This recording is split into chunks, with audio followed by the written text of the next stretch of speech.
this video, we are going to show the process to start up an Ingeteam IS STORAGE one-plate TLM using a mobile device that could be either a smartphone or a tablet.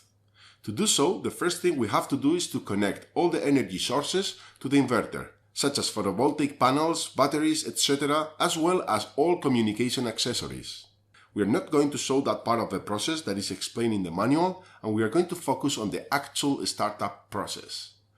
The next thing we should do is to install the Ingeteam monitor application in our mobile device. We need to open it and click on this small icon that appears in the bottom right part of the screen. Both in the application for Android and for iOS, we find an option to scan the QR code of the inverter that will simplify the process. The QR code can be found on one side of the inverter. We will scan it with our mobile device, and that will give us access to the equipment's Wi-Fi network.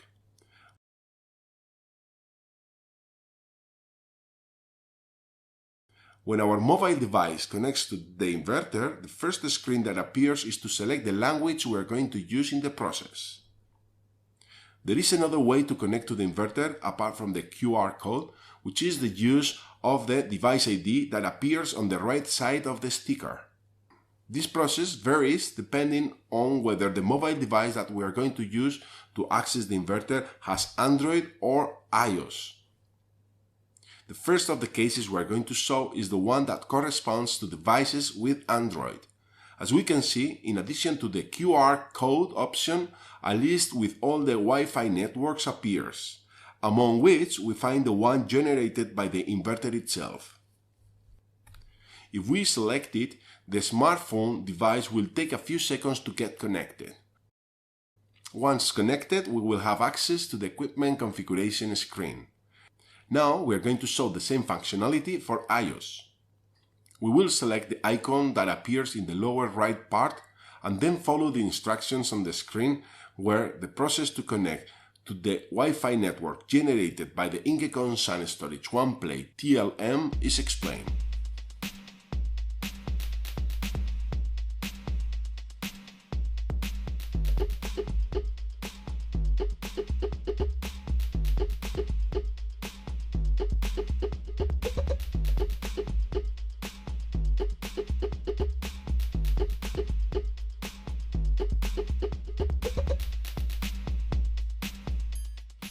When we access the configuration screen, the first thing we must do is to select the language and then we click on Continue.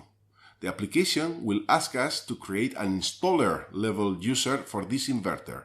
We select a username and a password and then we click on Accept.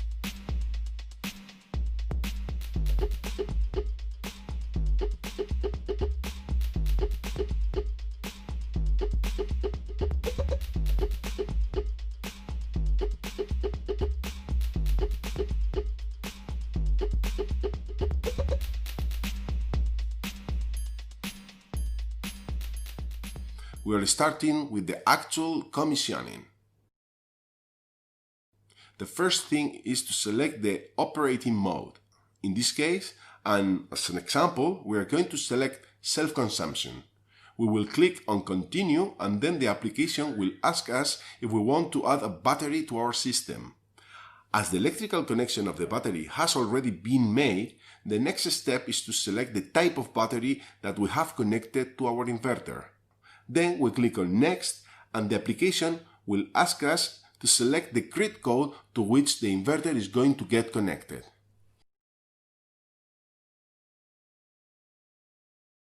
We can also select the nominal voltage and the frequency of the grid and the grounding mode. When we move forward to the next screen, the application will request data from our AC contract.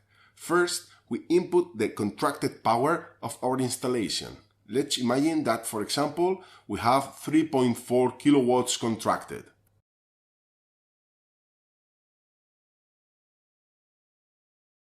Then the application will ask us if we are allowed to inject any surplus into the grid. Imagine that in our case, surplus injection is allowed. The next parameter is to indicate how much photovoltaic power is allowed to be injected into that grid. We will input that value, and the next of the parameters to select is whether we allow the batteries to get charged from the electrical grid. In this case, we are going to select that option, and we are going to allow the batteries to get charged from the grid from 2 to 4 in the afternoon.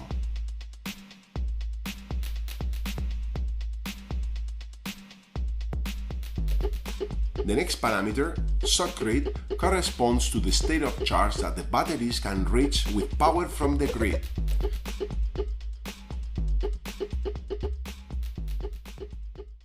We click on Continue, and the application will ask for several parameters related to the battery state of charge that define the self-consumption strategy.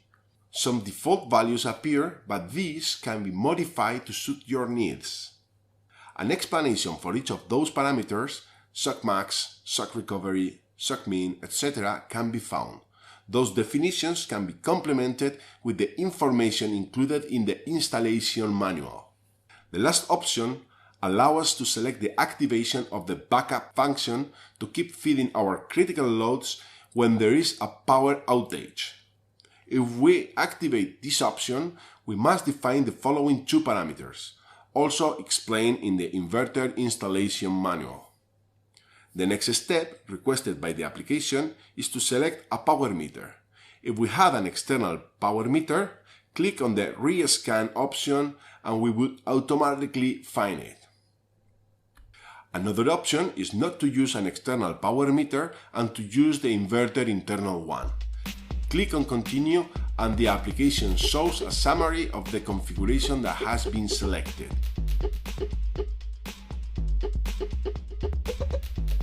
If we agree with it, we accept it and the inverter will get configured. The next step in the commissioning is the communication setup. The first suggestion that the application makes is to secure the inverter's Wi-Fi network. To do so, we must select a password for the unit.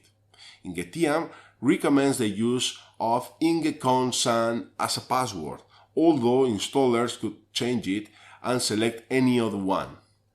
The next parameter is the configuration of the date, time zone, and the location where the inverter is going to be installed. By default, it will take that information from the smartphone. The next step requested by the application is to indicate if we want the inverter to get connected to an existing network, that is, to an external router.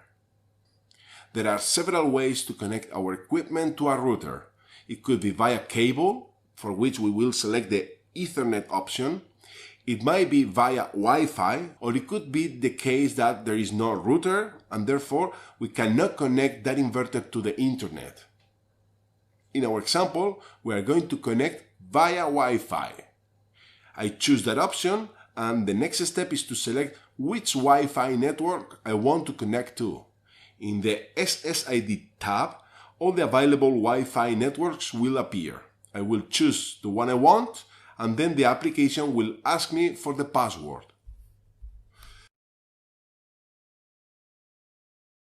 From that moment, that inverter will automatically connect to the Wi-Fi network that we have selected. When the inverter is connected to that Wi-Fi network, the blue LED will stop flashing and will light constantly. The following screen is the final one, where we will accept the configuration process.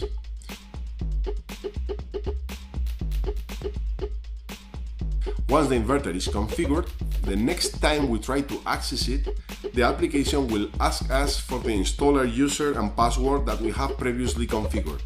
When we indicate these two values, we get access to the inverter display. In addition to allowing us to monitor the equipment in real time, there are other options that the application allows us to perform. As an example, we are going to create a new user with a basic level. For this, we will access the Communications tab and then the Users menu.